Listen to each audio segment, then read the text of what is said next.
Alors, je m'appelle Gisèle Desroches.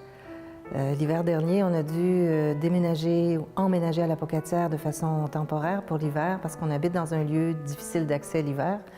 Et mon conjoint, qui est atteint d'Alzheimer, se trouvait à peu près seul ou avec peu d'amis, avait besoin de compagnie. Et j'ai fait appel à la Fondation pour trouver quelqu'un.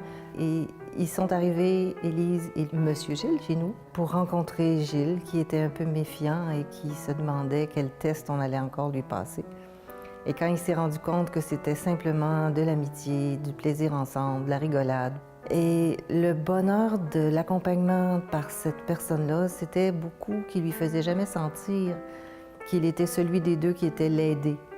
Parce qu'il a même impliqué dans d'autres visites dans des résidences du coin, aller voir des gens, des messieurs qui étaient âgés, qui étaient seuls.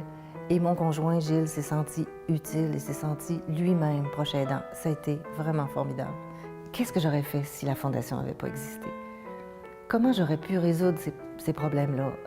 Gilles n'avait pas d'amis, il se retrouvait dans un nouveau milieu complètement.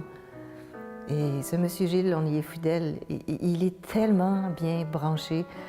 Quand j'envoie des SOS dans l'univers, il m'appelle presque toujours dans l'heure qui vient. Il est branché.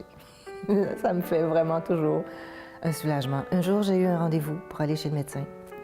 Et là, j'avais fait le tour des gens que je connais. Personne ne pouvait venir s'occuper de Gilles pendant mon absence. Alors, j'ai appelé Monsieur Gilles, qui il a dit tout de suite, amenez-le chez moi, je vais m'en occuper. Il lui a fait faire le tour de son verger et tout ça, et j'ai pu aller chez le médecin en paix. Et c'est le genre de petits services que qui peut nous rendre ça? Qui peut nous le rendre à part des gens voués et dévoués comme les gens de la Fondation?